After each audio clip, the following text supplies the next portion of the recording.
Всем привет! Я Артем Шишкин. Доклад у меня про небезопасные конфигурации таблиц страниц. И прежде чем я вообще что-нибудь начну рассказывать сегодня, обязательная часть любого выступления, когда вы работаете. Welcome everyone. Would like to introduce myself, and I have to put up disclaimer. It's a mandatory part if you're working for a big corporation. All I'm going to speak about today, it's my opinion. Not necessarily it reflects the opinion of my employer, which is Intel Corporation. I just wanted to say this before I begin the my presentation. I'm working as a security researcher in Intel Corporation in the Intel Storm team. Strategic Offensive Research and Mitigations is the name of the team. And today I am planning not to really translate or transliterate terminology, because I believe you know these terms very well. I'll be using native English terms because it's much easier, especially we have a very professional and very knowledgeable public here. So, strategic offensive research and mitigation. I will not be translating these words. And on top of that, I love Windows. That's it. All this kernel enthusiast and Windows bug, you know, I've been involved in that for many years, and that's my scope of research and interest, and you could say a hobby on top of what I'm doing professional at my workplace.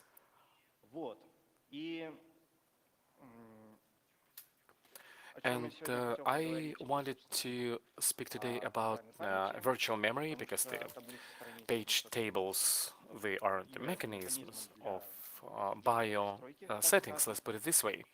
But I understand that not everyone has to deal with this phenomenon. So, in the very beginning, I guess the first part of my presentation will be very boring about this virtual memory Intel x86, because it seems like this is the predominant device on the market. The concept of virtual memory is the following. We have a physical memory, you know, these DRAMs, which are being installed into the motherboard, and the CPU, the processor, could have been working directly with this memory. Could have. But there are certain nuances when you want to build a more scalable system, and the safer one for that matter. A little bit later I will touch upon that in greater detail, but the main idea is that here we have some memory address space, which is actually the DRAM blanks, and we have the virtual address space. And there are certain rules of translator or morphing of these physical addresses into the virtual ones. And here I'm showing just that on my picture. This is the virtual address space, which has been translated into physical address space. How does it happen? If we dig down, memory is being split into certain basic units. The adopted terminology is the page of a memory. As a rule, at many architectures, not at all, but at many, the size of the memory page would be 4 kilobytes. And again, when we will be looking into the composition of the pictures, even mathematically it will be making sense of why such a unit, basic unit, has been chosen. But nevertheless, our memory is chunked, so you have the virtual page, which has been projected into a physical page. And how could we build such the virtual physical space? Simply, you go linear to map everything and project everything in linear manner. But I'll be using the word mapping.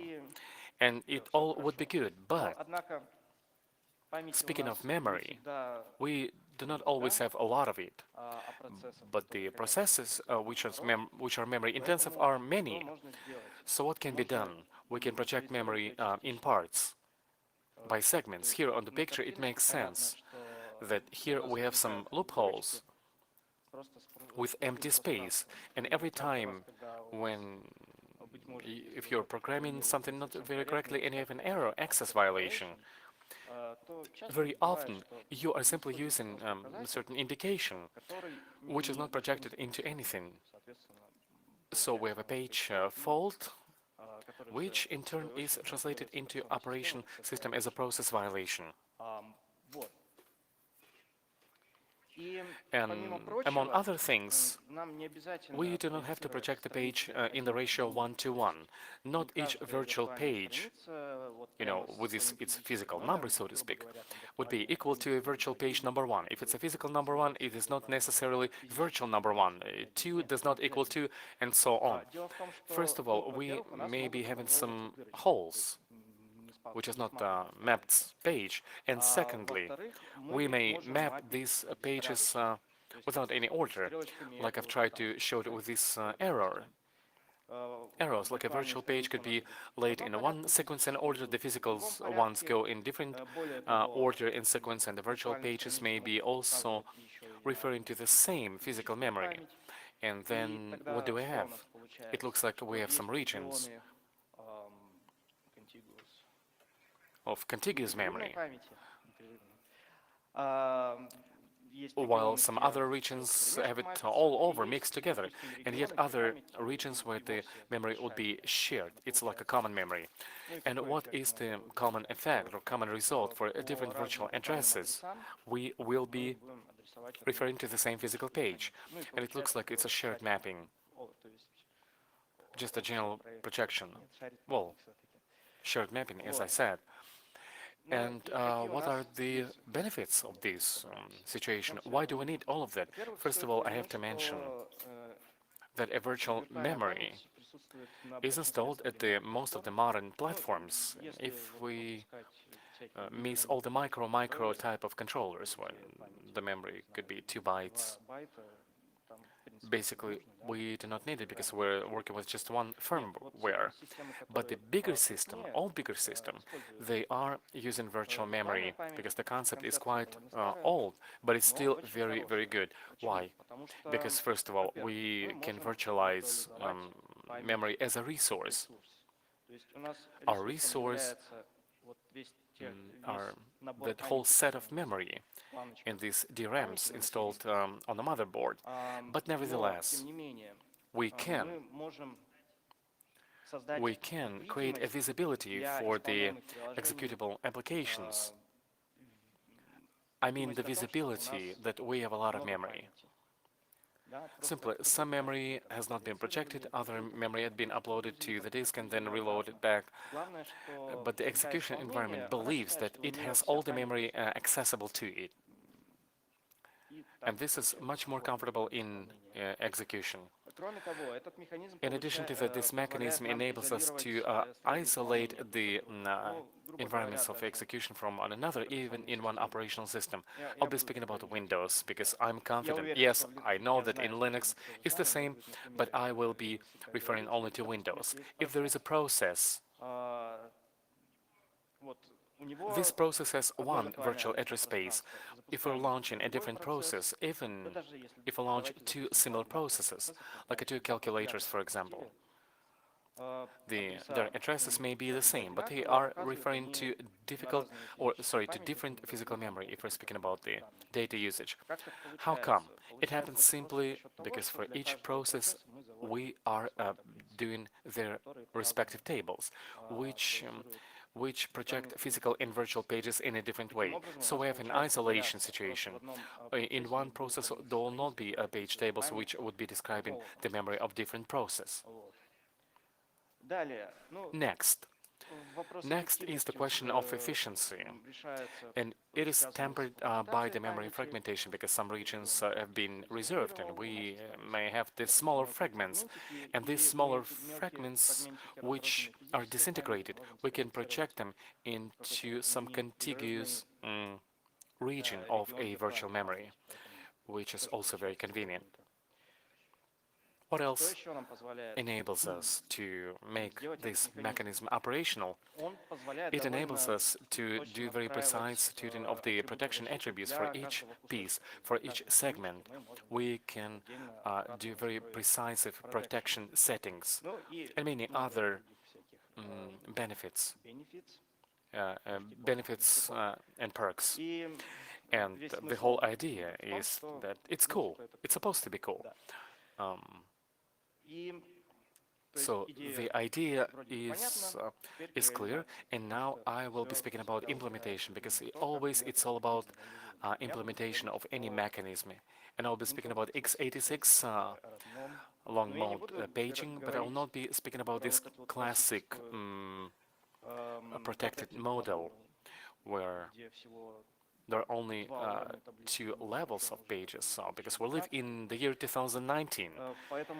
And right away I'll be speaking about x64 and about long mode paging. The only difference is the number of the page tables, the level of the page tables. Long mode paging is implemented as the four-tier page table. The indication is on the 64-bit platform, is 64-bit long, but only 48-bit are being used efficiently, because the central addresses are limited by the 48 bits, not by 64. And now you'll understand why. But I absolutely have to mention that there are also the level or 5-tier page tables, because they're very interesting projects. And it means a lot of memory. And speaking about the 4 levels, it's very hard to stay on the 4 levels only. I'm not confident.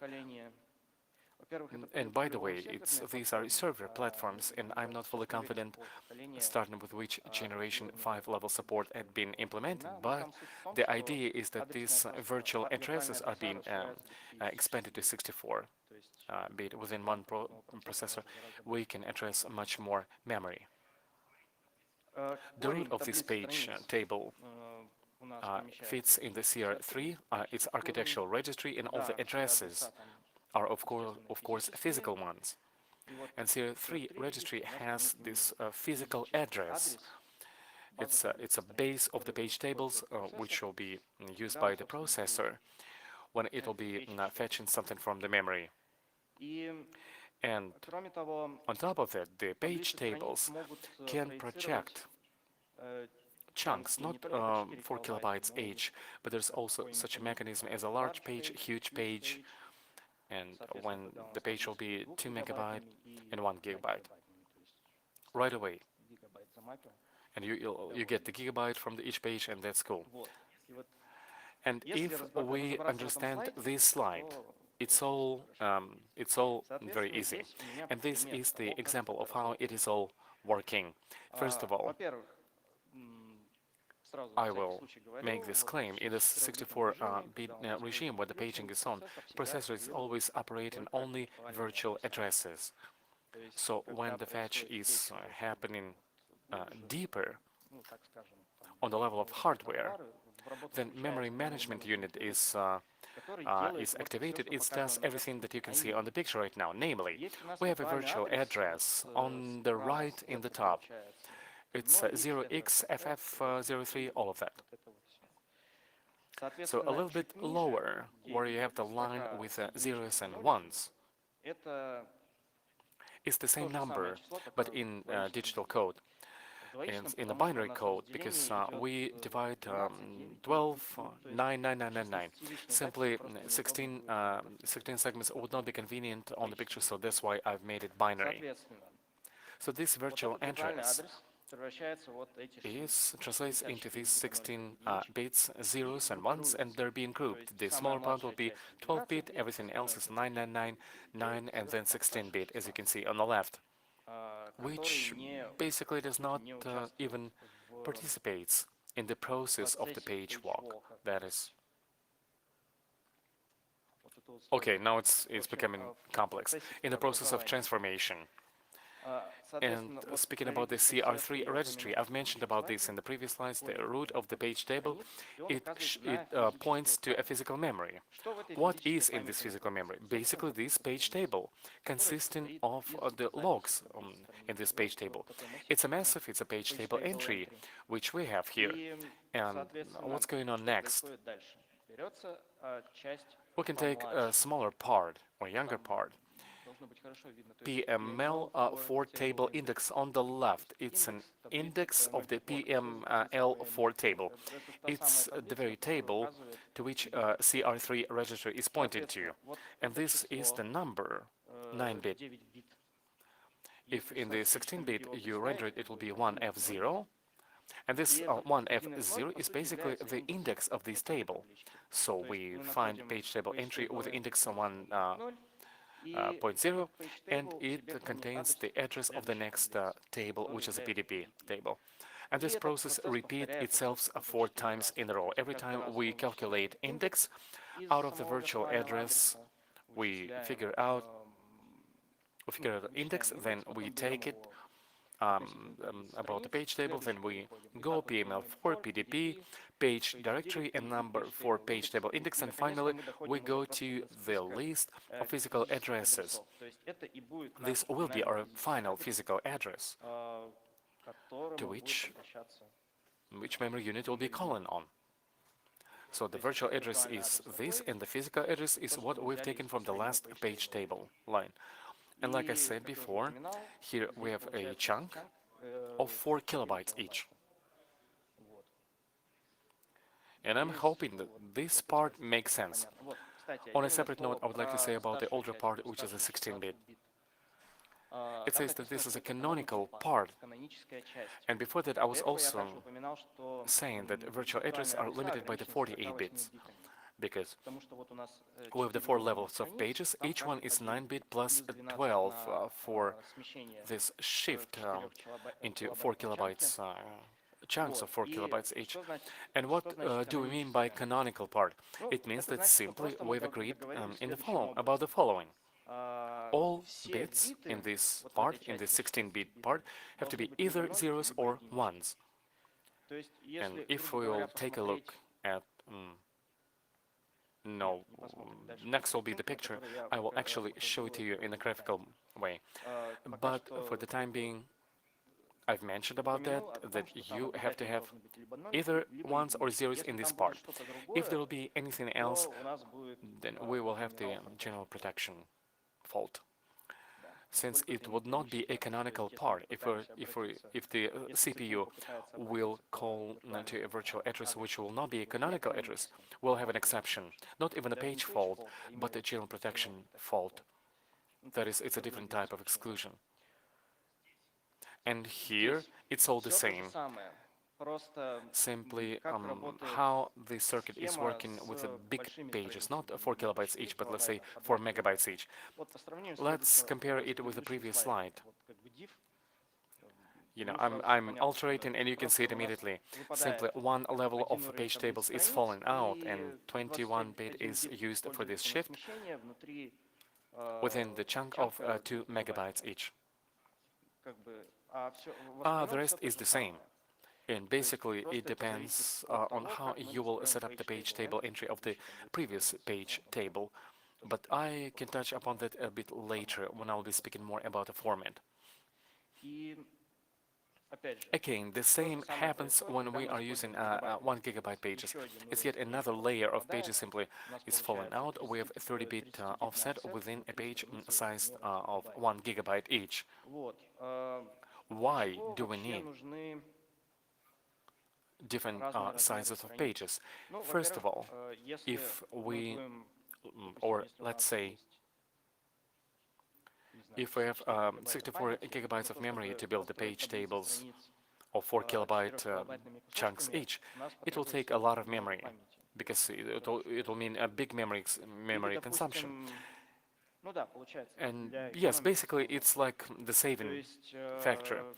And now, just off the top of my head, 2 megabyte page, large page are using a Windows kernel. Not only kernel, Windows has a capability to use the continuing physical pages like 2 megabytes each. But the gigabyte pages, what comes to my mind is UEFI firmware, because when it starts, it immediately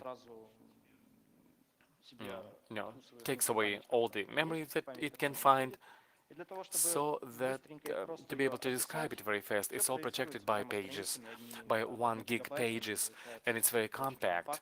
It does not take a lot of space, and everybody's happy. Well, now page table entries. The format of these entries is about the same. And I said it's about the same, but it's not like sometimes the difference is 1 bit. But the format, very, very soon I will show it to you. It points to the next page table or to a final physical page, depending on a level of a current page table. And here we have something special. We have bits in this thing which are distributed across all the subsequent pages or tables.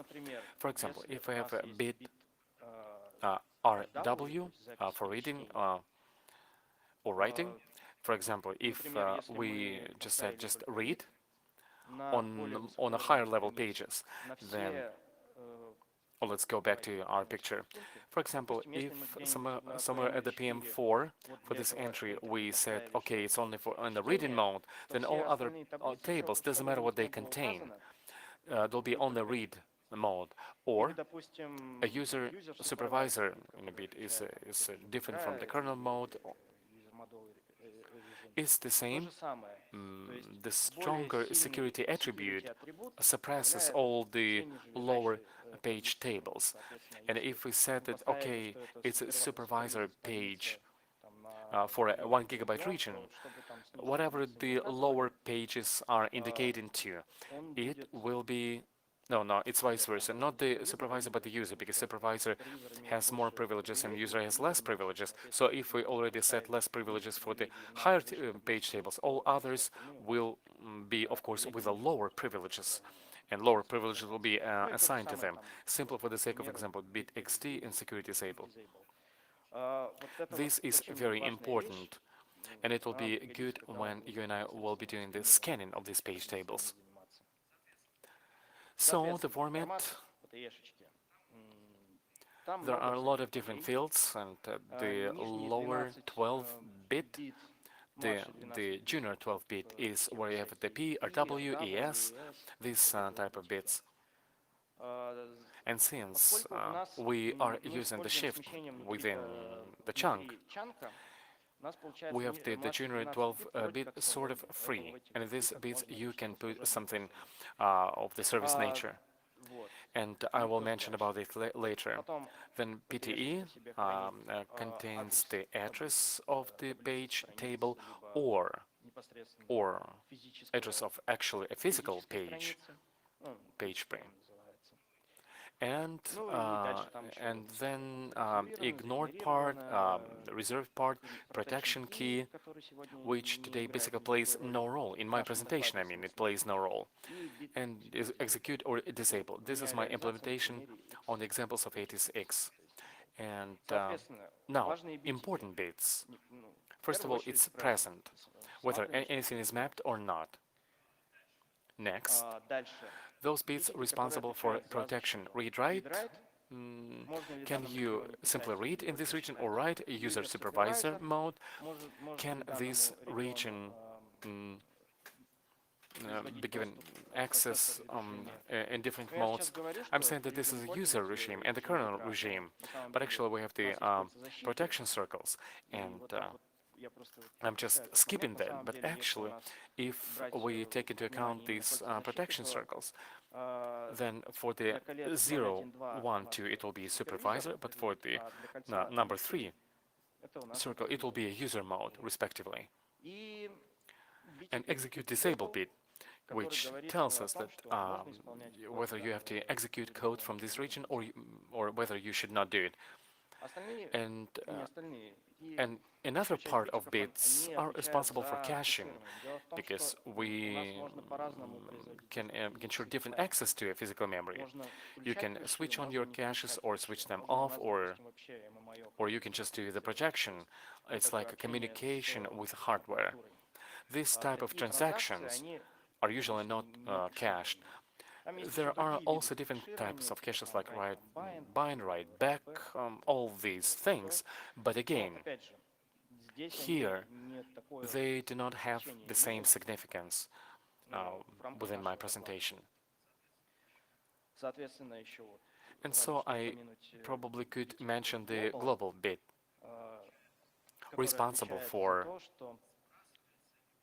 dumping like cache if you're switching from one page to another, because there are common pages which are always projected. They're always projected to the same physical memory. So when you're switching between the processes and these pages, if their mark is global, then why would you flash them from cache? One important detail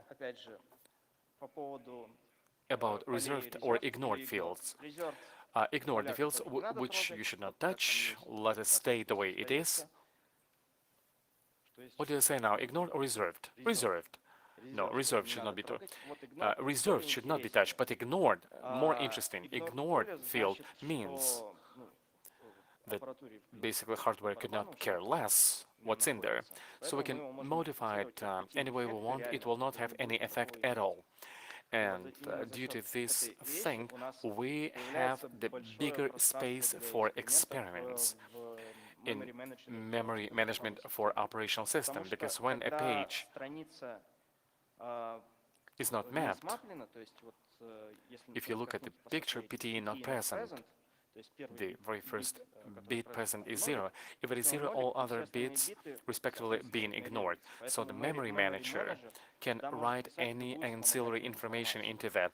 So if this page is uploaded onto the disk, then if we simplify it, we can write address on the disk from which you have to download this page into the memory if the application will try to address it. And another example, Windows in the senior part, ignored, is using the already projected PTEs. This is the picture on the top. And if you can see on the left, there is a little ignored piece. It's a small present for the memory manager, which can store hashes into it. So it will be more convenient and faster to calculate which page belongs to which process. These kind of miracles are available in the system. And now, finally, here we go. It's a main topic of my presentation. The whole idea of the presentation is when we are facing the phenomenon of a virtual address space, we want to scan page tables and to find something in them, whatever is misconfigured. And to this end, we need to scan them first. To scan them, first we were writing it manually on, just on the pictures, but as a matter of fact, it's an algorithm of bypassing a tree.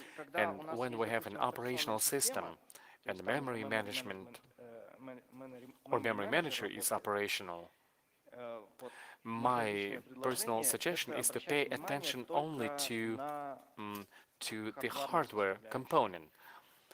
We have to pay attention to whether the page is projected or not, because the memory manager is introducing its own semantics into the logs of the page tables. We can ignore it if we're looking for any errors, because if the bit present is there and the hardware is operational, there is nothing you can do with it. No logics of memory manager will affect it.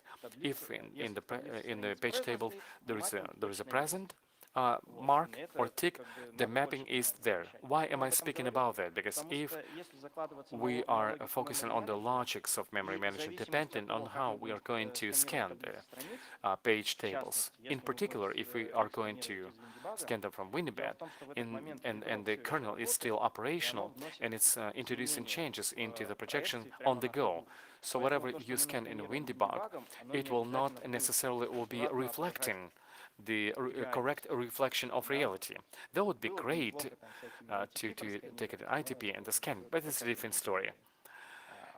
Or we can use the hypervisor also, and the results will be even more precise. It's a little food for thought. Another part, which may seem to be very obvious, but for some reason we do not stick by it. It's parsing page table entry. These very pictures you've seen on the previous slide with different bits. And to do the correct parsing of them. Because, for example, you have the bit page size. Okay, let's go back a little. Page size. It's 4 kilobyte PT. Oh, I'm using the same picture everywhere, so I do not have it. Okay, there is a page size bit located somewhere at the ignore part on the right after PTG Global. And if PTE within the page table is of a higher level, it will mean that we point, whether we point to the next page table or we are referring to a memory. So in this way, we're saying, is it going to be a large page or the next page table? And therefore, when we do the scanning and this kind of bits, we have to pay attention to them. Because physical address of a page, yes, we've taken it, but it's not a given that you have to continue try to parse it into the next page table. Maybe it's a final address. And then, for the final address, you have to look for your protection attributes. And correspondingly, it may sound silly, but you always have to check whether the page has been projected or mapped or not, because otherwise we can't be sure about the results. So, this is our approach to the static analysis of configuration. So this is the picture that I wanted to mention. The typical layout for an operating system. The lower part is user mode addresses, where applications live. The older part, the higher part, kernel mode, privilege. So user mode regions are many because we have many processes, and the kernel is one, and it's not always mapped, depending on whether KPTI on or off. But the kernel is just one for everyone. And in the middle, we have a non-canonical address region. The addresses where in the upper 16 bits there are other things as zeros or ones. So we can't physically access those addresses. So let's go on. What are we going to check against? First, the bit user supervisor, the ones responsible for checking whether the table is available in user mode or in kernel mode. So it looks like a naive idea, but all kind of things happened, and quite recently, maybe about a year ago, when the API patch for Windows was launched, for instance, for Windows 7. So for some strange reasons, we got a whole region open up, and not just a region, but a PML4 page table region. So it appears that we can build any page tables from user mode. So, and basically we can read, write, do everything with any physical memory, because we control the high-level page table. So who knows then? You also have to understand one other thing. Page tables can exist in different devices. For instance, in some hardware, memory management unit can also exist. And just for curiosity's sake, scan it and see what kind of configurations you'll find there. As a developer, I can tell you that you're usually too lazy to try and play with these things, and you can do something quick and dirty, and a lot of people do that. But you may not even be caught doing that. But on the other hand, even such basic things are good to check. There's a principle in security or not in security, how best to say, where something must be either writable or executable. When these things come together, it doesn't look great because you can't know what people can do with that, because that could lead to code execution. So therefore, it's not a bad idea to check, just in case, if the table is writable and executable at the same time. This approach, actually, this idea, actually, did a good job for me to do the latest kernel exploit. Actually, this was the reason I was scanning all these pages. Talking to Microsoft, they said everything's okay, I can share it, it's all by design. So whether it's like it's good or bad, but such things exist. Microsoft knows about that. So I looked and I found that there are regions in the kernel that are mapped for execution and writing at the same time. So you can actually abuse them because of that. In particular, the UEFI region is fully mapped as both executable and writable. Also part of the kernel itself, and quite a big part, 2 megabytes large. Cache manager functions sitting there, so you write it immediately and you can execute it. Then drivers, or legacy drivers, love doing all sorts of allocations when they're both executable and writable. And there are APIs. An API, which is called maplo space, which is used to map a physical address to a virtual address. And I'll speak about that in more detail in the next slide. So all these finds can be only abused if Hyper-V is enabled with security mode disabled. So because Microsoft did a good job, they implemented security at the hypervisor level. When you're using a hypervisor, we have extended page tables, and right there, they're keeping an eye on the page table configuration. I tried it myself. I tried writing in some parts, and it didn't work. I tried to execute other parts, and I would just stall at the same place, just getting a fault. So when VBS is on, so abusing regions doesn't work, and it's good. Microsoft are great guys. Now about UEFI range. Modern firmware allows services for the operating systems, in particular runtime services. They are used so that as UEFI variables could be changed, even if you want to call a reset. The operating system uses runtime services. So, and here what you get, we get a semantic gap. I'll use the English term, semantic gap, because the firmware doesn't assign security attributes as a rule. It maps everything as RWX, and that's it, nothing less.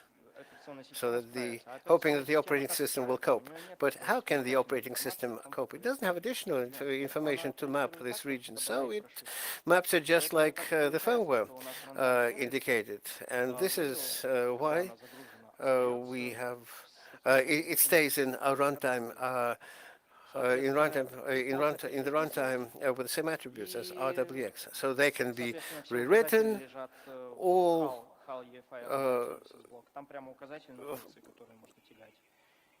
and they can be, all the function point table is at HAL runtime services block, and they can be triggered by reading a UEFI variable, for example. And again, this thing is blocked by virtualization-based security. Everything I mentioned about the previous slide works here as well. So Microsoft are great guys. Now about this semantic gap. Sorry, I forgot the Russian word. So there are two functions. One is a legacy function, maplo space, and then there's maplo space x. It's an extended version that's been introduced in almost the latest version of Windows. If you take a look at the prototypes, you see that there's a difference in just one parameter. In the past, it would accept a type of caching as input, and now it accepts type protection type. And how is it all done in Windows 10? Maplo space calls an extended version inside. So therefore, the caching parameter implicitly turns into a protection parameter. And so we only got three types of caching that we can use. Firstly, non-cached, and it's converted to page no cache, a page read write execute. So we got RWX. With the cache ones, same thing, RWX, and only write combined ends up being unexecutable. So we got the situation we get is like this: drivers can abuse it, and not only to map some MMIO, not only hardware resources. And it turns out that drivers like the legacy feature because it supported null versions. And as a result, it turns out that implicitly we map all these regions as RWX. So this is the bad thing. Also, we can map not only DRAM, not only the physical memory, but we can also map memory, map I/O, all regions that are also reflected in the physical address space, but hardware resources are mapped there. So this is the way for the CPU to program the hardware. So different things happen, and it wouldn't be a bad idea as well to check where we map the page table, because if we map the user mode to some page that ends up in an MIO device, and in particular if it maps to the DMA engine, then you consider things done. We'll be able to rewrite random physical address, which is not at all good. And in particular, it happens quite a lot with hypervisors. There the page table is EPT, but the essence is like this. When the hardware exposes directly to the guest, to a guest virtual machine, the real hardware. So we start reprogramming the DMA engine and start writing memory everywhere, and that's host memory, the hypervised memory. So this link is actually exactly about this. Also, we have such a phenomenon where the mappings are shared. They can be shared by different modes, user mode and kernel mode, and therefore it's not a bad idea to check if a lower privilege mapping has access to some other things. For instance, if we can change the kernel mode, of course, you can do it safely, but this should be considered as a bell saying that you need to take a closer look. Well, scanning can be automated, and please look at this more carefully. Or for instance, we have some kernel mode mapping, and you can use some sensitive, you can read some sensitive data from the user mode. And there's also a great example in Windows. It's by design. There's a region called shared using data. It's one page that sits in the kernel mode, but maps to every process. So how does it work? In kernel mode, you can read and write, and in the user mode, you can only read. Everything is done safely. More than that, there are no pointers there, stored there, no sensitive information either. So everything is done safely and securely. But you have to pay attention to this example, because if you do scan and if you haven't found a single mapping between user mode and kernel mode, you have to think twice. Maybe something's wrong, because this page should be there. So, so much about static scanning. And there are also problems that come up only in dynamic modes related to caching. So there's this subject. When attributes of page tables, and not only attributes, but also the address, are cached, so that the CPU shouldn't need to write to carry addresses over these, so they just pick it up from the cache. Also, there are caches that keep parts of page tables caches. So they cache all the list information, PFN, which is a physical address, RW bit, it's a read-write bit, an executable bit, US bit, XD bit, protection keys, dirty flag, memory type. So these caches exist per CPU. So for each thread, there's a separate cache. And because this is a shared resource, because the page table is a shared resource, and caches are separate everywhere, so when we change something in the shared resource, it wouldn't be a bad idea to inform other cores that the mapping has changed. As a rule, the operating system sends an IPI as interprocess interrupt, and makes all kernels, whatever they would be doing now, all cores, I'm sorry, to process this interrupt and to update the mapping, so to reset the caches or flush the caches, and so next time so that new information should be loaded. Correspondingly, because the operating system is providing an API to change mapping attributes, well, same thing as the virtual protect function or feature that replaces Rx by RWX, RW, so we can call these functions right from there. So therefore, there does exist an attack surface from user mode. So this part should also be checked to the effect of how well the cache synchronization is implemented between these processes. Because situations may arise where we can find ourselves in a race condition. We'll be flushing something, and then something will not be flushed to the end, and the process will be still using an old physical page, while its virtual address has already been mapped to another physical page. And then it will turn out that the memory manager will put the physical page into a queue for use, so it will be allocating it to somebody else, whereas some other process in some other CPU core will not have update information and will keep using the old physical page.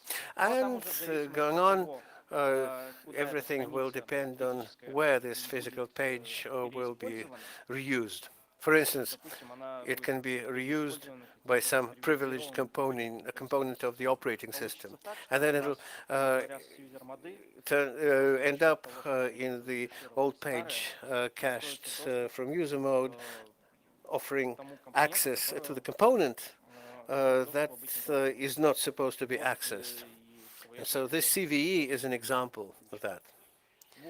So these things are more difficult to detect because you need to do reverse engineering, source code reading. But the bugs that result from this approach are actually quite good. Guys from Google Project Zeros showed us in a real example how this kind of vulnerability can be exploited. Okay, great. So basically, this slide includes all the references that I mentioned in my presentation. And guys from Google Project Zero are here. Total meltdown. It's about the case where the PML table 4 was open. So this slide is available, and you can just spend some time reading. Especially, please use the first link. It's the most required link in your life. You don't need to read any books. So there's Intel Software Developers Manual, and it has everything with pages, with illustrations. And so what's important, everything there is truth compared to other books. Recommending to everyone. Only 4,000 pages, but they're worth it. So thank you.